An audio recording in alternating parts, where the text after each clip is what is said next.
बिस्मिल्लाहिर्रहमानिर्रहीम। आज की वीडियो है सेकेंड ऑर्डर सर्किट सीरीज से चैप्टर नंबर 8 और मिस्टर अलेक्जेंडर सदीकु's बुक। और यहाँ पे हम प्राइमरीली एग्जाम्पल नंबर 8.10 डिस्कस करेंगे, जिसके लिए एक स्टूडेंट ने फरमाइश किया। आइए कुछ पहले बैकग्राउंड जो कि मैं हर वीडियो में बताने की कोशिश करता हूँ। यहाँ पे ये टाइम स्केल है, देखिए ये 0 पॉइंट है, t इजिकल टू 0 है। तो उससे जो पहले है टाइम, उसको हम कहते हैं t लेस देन 0, और इसके बाद जो टाइम है उसको हम कहते हैं t ग्रेटर देन 0।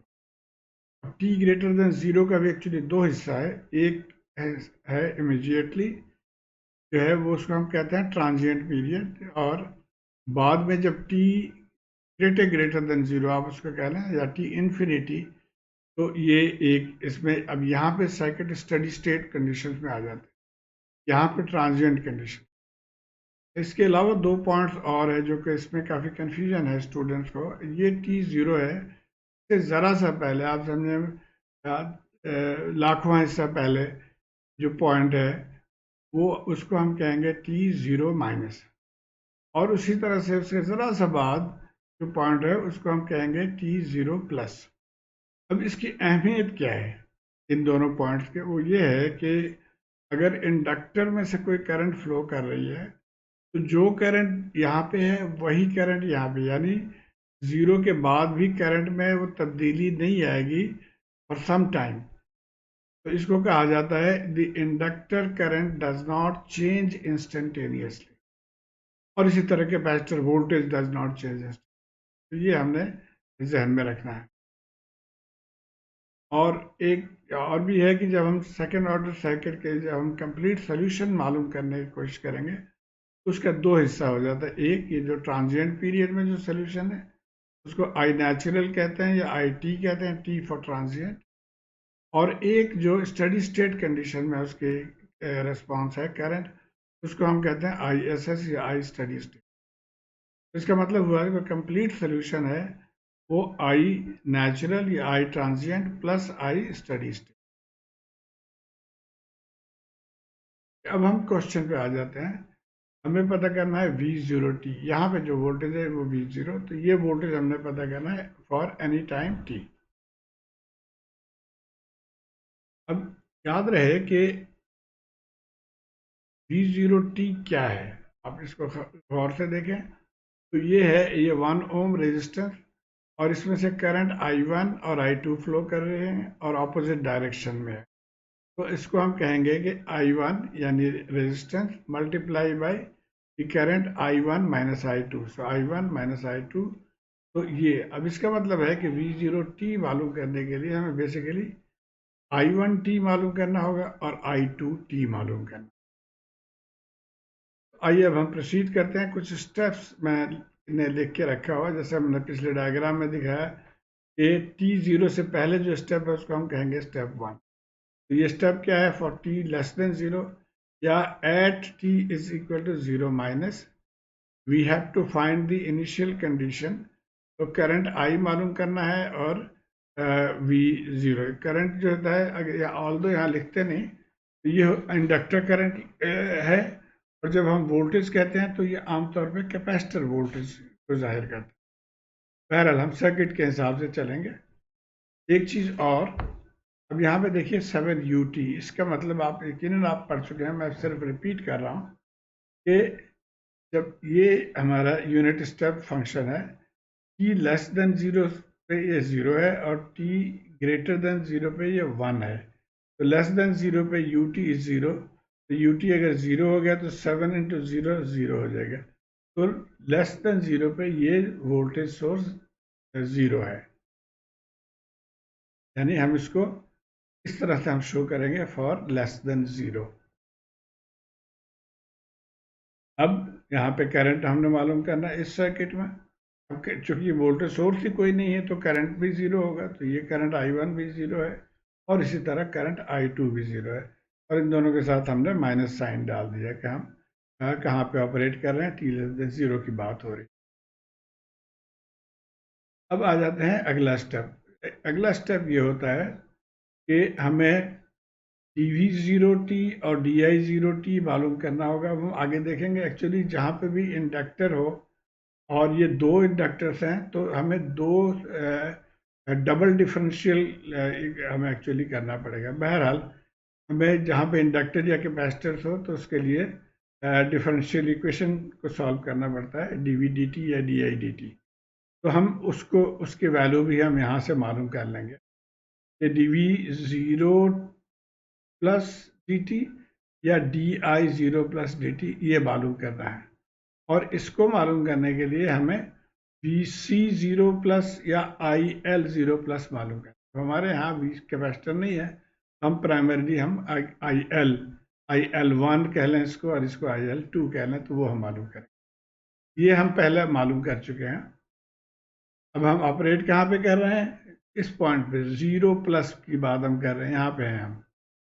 तो अब हम ये लिख सकते हैं कि for t greater than 0 plus 7 ut will be 7, क्योंकि ut की वैल्यू अब 1 है। तो अब हमारे सर्किट को पहले हम ड्रॉ कर लेते हैं कि यहाँ पे अब 7 आ गया, बाकी चीज़ें उसी तरह ही रही। अच्छा, अब due to continuity of inductor, जैसे हमने कहा कि inductor current does not change instantaneously, तो जो करंट 0 माइनस पे है जो कि 0 था, वही करंट 0 प्लस पे भी होगा। हम लिख सकते हैं कि I1 0 plus is equal to I1 0 minus which is 0, therefore I1 0 plus जो है वो, और इसी तरह I2 0 प्लस भी 0 है। ओके, अब फिर V0 प्लस क्या हो जाएगा? ये भी 0 हो जाएगा, क्योंकि ये फॉर्मूला हमारे पास, ये दोनों 0 है। तो ये तीनों 0 प्लस पे वैल्यूज हमने निकाल लिए। अब आ जाते हैं हम यहाँ पे KVL लिखते हैं। -7 यहाँ से हम चलेंगे 3I 0 प्लस, फिर VLI 0 प्लस, फिर V0 0 प्लस, ये इक्वेशन आ गया। अब यहाँ से जो वैल्यूज़ हमने कैलकुलेट की हैं वो वैल्यूज़ हम यहाँ पे पुट कर देंगे। तो इसको हमने दोबारा अरेंज कर दिया, 7 को बाहर निकाल दिया। I0 की वैल्यू 0 है, हमने कैलकुलेट किया था I0 प्लस, वो पुट कर दिया। VL0 हमें नहीं पता, एक्चुअली इसी को तो मालूम करना है। और V0 यहाँ से हमने 0 निकाल दिया, तो उसको पुट करके तो हमारा VL1 एट 0 प्लस 7 वोल्ट हो गया। अब VL2 प्लस भी हम मालूम कर लेते हैं यहाँ से। VL2 प्लस एक्चुअली क्या है? जो V0 वोल्टेज है वही VL2 वोल्टेज है, दोनों पैरेलल में है। और V0 प्लस 0 था, तो इसका मतलब है VL2 0 प्लस भी 0 हो गया। तो अब ये हमने ये 5 पैरामीटर्स निकाल लिए, ये 2 करंट्स और ये 3 वोल्टेजेस एट T0 प्लस पे। अच्छा, अब हमने DI/dt मालूम करने के लिए हमें पता है वोल्टेज अक्रॉस दी इंडक्टर क्या होता है, LDI/dt। इस वोल्टेज को हम लिख सकते हैं L1 di1dt। यहाँ से DI/dt हो जाएगा VL1 ओवर L1। VL1 हमने यहाँ से निकाल लिया था 7 वोल्ट, L1 है ½ हेनरी। ये दोनों वैल्यूज पुट करके एट T0 प्लस पे हमारे पास ये आ गया DI0 प्लस dt है। अब यहाँ I की जगह पे हम I0 प्लस लिख लेंगे। ये वैल्यूज आ गए 7 डिवाइडेड बाई हाफ, तो 14 आ गया। और इसी तरह हम di/dt का भी यही फॉर्मूला है, इक्वल टू VL। यहाँ से हमने ये लिख लिया। अब VL2 0 है, देयरफॉर ये 0 आ गया। ओके, अब हम आ जाते हैं ट्रांजिएंट फेज पे, यानी इससे आगे आ जाए हम जहाँ यहाँ पे ये ट्रांजिएंट है। अब ट्रांजिएंट का कॉन्सेप्ट यकीनन आपको पता होगा। मैं आसान तरीके से आपको समझाने की कोशिश करता हूँ कि अगर एक बंदा खड़ा है, आप जाकर अचानक उसको एक थप्पड़ मार दें, तो वो ट्रांजिएंट में आ जाएगा, उसको समझ में नहीं आएगा, उसको चकरा जाएगा वो। तो वो that is the transient period. थोड़ी देर बाद जब वो संभल जाएगा तो फिर वो आपको लगाएगा। तो बहरहाल that is the transient period. तो we obtain the transient response for t greater than 0। और उसको कैसे करेंगे? इस केस में जहाँ पे भी सोर्स है उसको हम सोर्स को ख़त्म कर देंगे bye turning of the source. तो इसको एक और मिसाल से भी आप समझ सकते हैं कि एक बंदा कुर्सी पे खड़ा है, आपने कुर्सी खींच दिया, तो वो फिर ट्रांजिएंट पीरियड में आ जाएगा, चकरा के गिरेगा। तो हम वही करने लगे हैं कि इसको हम ज़ीरो कर देंगे, इसको हमने ज़ीरो कर दिया। अब ये ट्रांजिएंट स्टेट पे आ गया और अब यहाँ पे हमने इसके इक्वेशंस मालूम करने हैं। During the transient period the inductor will behave as inductor. Funny statement है कि ये मैंने खुद ही लिखा है, inductor will behave as a inductor. इसका मतलब ये है कि inductor will not behave as a short circuit. आमतौर पे हम ये पढ़ते हैं कि डीसी के केस में inductor behaves as a short circuit, बिल्कुल सही है, लेकिन ट्रांजिएंट पीरियड में it will not behave as a short circuit, it will behave as an inductor. अब ये सर्किट है, अब इसको हम सॉल्व करेंगे। यहाँ पे भी हम केवीएल इक्वेशन लिखेंगे, applying KVL to the left mesh. अब यहाँ से हम चलते हैं तो 3i1 हो गया, हाफ di dt हो गया, और ये 1 इंटू i1 माइनस i2 को रीअरेंज कर लेंगे हम इस तरह से। और इसी तरह अब राइट मैश पे भी हम ये इक्वेशन लिख लेंगे, यानी i2 माइनस i1 हो जाएगा क्योंकि राइट मैश पे हैं हम ये, और 1/5 di2 dt। तो यहाँ से हमारा ये सेकंड इक्वेशन। अब ये दो इक्वेशन हमारे पास है, आगे चलते हैं देखते हैं। ये दो इक्वेशन हमारे पास थे। अब यहाँ से हम सिंप्लीफाई करने की कोशिश करेंगे। इस इक्वेशन से हमने i2 की वैल्यू निकाल लिया जो कि ये हो जाएगा, और इस i2 की वैल्यू को हम इस इक्वेशन में पुट करेंगे। तो ये हमने कर दिया, i2 की वैल्यू हमने यहाँ पे डाल दिया, यहाँ पे डाल दिया। अब हम इसको डिफ्रेंशिएट कर लेंगे। तो ये तो उसी तरह रहा, ये क्या हो जाएगा, di4 बाहर आ गया तो di dt हो गया, और इसी तरह ये 1/5 मल्टीप्लाई बाई 1/2 तो 10 हो गया, और d और di तो d स्क्वायर हो जाएगा, dt स्क्वायर। तो ये अब हमारा इक्वेशन आ गया। इसको मज़ीद हम सिंप्लीफाई कर लेंगे, इनको ऐड कर लेंगे, तो ये हमारा सेकेंड डिग्री इक्वेशन आ गया। अब यहाँ पावर 2 है तो सेकेंड डिग्री इक्वेशन आ गया। यहाँ से हम कैरेक्टरिस्टिक्स इक्वेशन निकालेंगे। कैरेक्टरिस्टिक्स इक्वेशन इसको रीअरेंज कर लिया या डिवाइड कर लिया या मल्टीप्लाई करके ये सिंप्लीफाइड फॉर्म में आ गया। कैरेक्टरिस्टिक्स इक्वेशन के लिए हम जो डेरिवेटिव है यानी डी आई डी टी या डी स्क्वायर डी टी, उसकी जगह पे हम एस या एस स्क्वायर लिख लेते हैं ताकि ये सिंपल लगे, बार बार इसको इस फॉर्म में लिखना मुश्किल हो जाता है। तो अब ये हमारा D square D T square की जगह एस स्क्वायर आ गया, डी डी टी की जगह पे एस आ गया, ये इक्वेशन आ गया जी। अब यहाँ से हम आई को कॉमन निकाल देते हैं, तो ये जो बाकी बचा ये हमारा कैरेक्टरिस्टिक्स इक्वेशन। और कैरेक्टरिस्टिक्स इक्वेशन ही बहुत काम की चीज़ है, इसी से हम फाइनल इक्वेशन डिराइव करते हैं।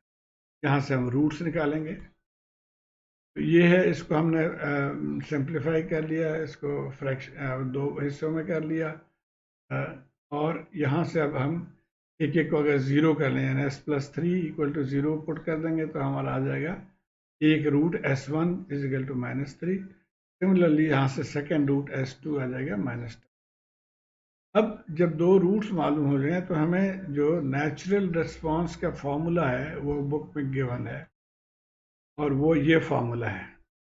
एक नेचुरल रिस्पांस के लिए आप A1E_S1t और A2E_S2 को आप यूज करेंगे।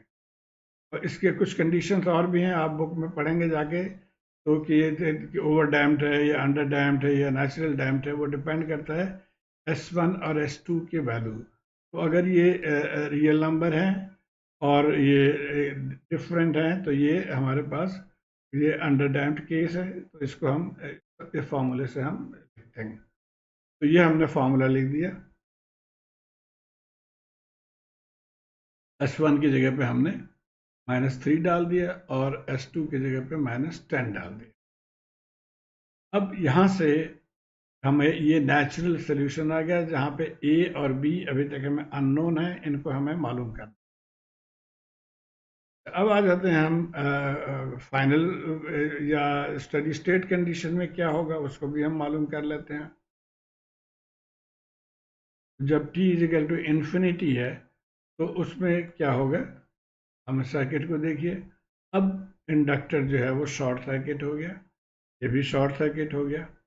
और ये चूंकि पैरेलल है, short circuit parallel with the resistance, तो as if 1 ohm parallel with 0 ohm, तो ये भी, ये सारा शॉर्ट सर्किट हो जाएगा। तो ये हमारे पास आ गया फाइनल सर्किट। और यहाँ से अब हम करंट मालूम कर सकते हैं इजीली। तो ये जो करंट है, जिसको हम कहेंगे आई स्टडी स्टेट या I1 स्टडी स्टेट या I1 इन्फिनिटी, ये क्या हो जाएगा, voltage divided by the resistance 7/3 ampere. तो अब दोनों करंट हमारे पास आ गए, स्टडी स्टेट करंट भी और नेचुरल या ट्रांजिएंट करंट भी। तो अब हम कंप्लीट सोल्यूशन हमें इस फॉर्मूले के ज़रिए मालूम कर लेंगे। ओके, तो कंप्लीट सोल्यूशन, या आप IS को पहले लिख लें, इसको बाद में लिख लें। और अब यहाँ से ये देखिए 7/3 तो हमने ये लिख लिया, और ये दूसरा हिस्सा था, तो ये हमारा कंप्लीट सोल्यूशन हो गया। लेकिन यहाँ पे भी अभी A और B मालूम करना है। उसको कैसे मालूम करें? Finally obtain A and B using the initial values जो हमने पहले कैलकुलेट किए हैं, उसके ज़रिए हम इसको तो पहले तो हम इस पर t=0 पुट कर देते हैं, तो ये I0 हो जाएगा। I0 0 है, I1 0, I1 0 0 था, तो हम लिख लिया। 7/3 e⁻0 1 हो जाएगा, तो A हो गया। b⁻0 B हो गया। तो एक इक्वेशन हमारे पास ये आ गया। दो अननोन है, तो एक और इक्वेशन चाहिए। तो अब हम इसको डिफरेंशिएट कर लेंगे, इस इक्वेशन को, to get this second equation. और ये हम पहले ऑलरेडी कैलकुलेट कर चुके हैं, तो इन वैल्यूज़ को यूज़ करके देखते हैं। इसको हमने डिफरेंशिएट करके हमारे पास ये इक्वेशन है, कांस्टेंट है, 0 हो गया। और ये आ जाएगा -3, बाहर आ जाएगा, तो -3a e⁻−3t -10b e⁻−10। अब ये वैल्यूज जो है वो हम यहाँ पे पुट कर देंगे। एट t=0 जब इसको पुट करेंगे, ये 14 के बराबर है। यहाँ से ये e⁻0 1 हो गया, तो -3a, और ये -10b। अब हमारे पास ये दो इक्वेशंस हैं, जिनको हम सॉल्व करके a और b निकाल लेंगे। ये दो इक्वेशंस हैं, इनको सॉल्व करके आई होप आप इसको कर सकेंगे इजी। जैसे इसको आप 10 से मल्टीप्लाई कर दें और फिर इनको ऐड कर देंगे, तो a की वैल्यू निकल आएगी। a की वैल्यू जब निकल आए, तो उसमें पुट, किसी एक में पुट करके b निकाल। तो बहरहाल आप इसको करके देखिएगा। a शुड बी -4/3 और b -1। अब ये वैल्यूज हम पुट कर देते हैं अपने जो ये वाला इक्वेशन था, कंप्लीट रिस्पांस, उसमें a की जगह पे हमने ये लिख दिया, और b की जगह पे दूसरे वैल्यू जो है वो लिख दिया -1। तो ये I1t हो गया। अभी हमें I2t मालूम है। I2t के लिए हम उसी तरह इक्वेशन लिखेंगे। KVL जो है इसी लूप में हम रहेंगे, इसको लिख लेंगे दोबारा। ये हमारे पास आ गया, और यहाँ से इसको हमने सिंप्लीफाई करके I2 आ गया इस लूप में।